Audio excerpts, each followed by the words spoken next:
नमस्कार दोस्तों, आप सभी का फिर से स्वागत है। आज की ये मोटिवेशनल स्टोरी ईमान का ज्ञान बताएगी। तो चलिए शुरू करते हैं।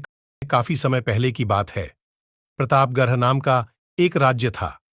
वहां का राजा बहुत अच्छा था, मगर राजा को एक सुख नहीं था।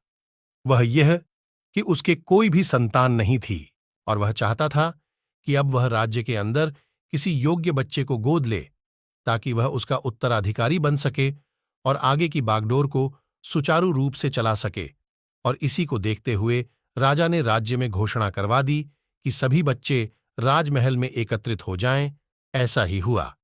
राजा ने सभी बच्चों को पौधे लगाने के लिए भिन्न भिन्न प्रकार के बीज दिए और कहा कि अब हम 6 महीने बाद मिलेंगे और देखेंगे कि किसका पौधा सबसे अच्छा होगा।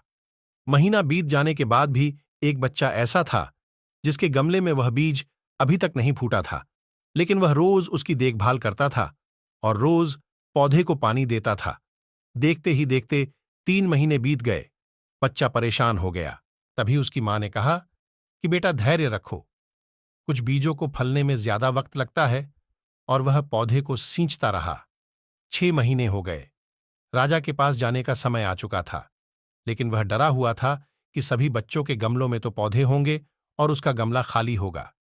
लेकिन वह बच्चा ईमानदार था और सारे बच्चे राजमहल में आ चुके थे। कुछ बच्चे जोश से भरे हुए थे, क्योंकि उनके अंदर राज्य का उत्तराधिकारी बनने की प्रबल लालसा थी। अब राजा ने आदेश दिया, सभी बच्चे अपने अपने गमले दिखाने लगे, मगर एक बच्चा सहमा हुआ था, क्योंकि उसका गमला खाली था। तभी राजा की नजर उस गमले पर गई।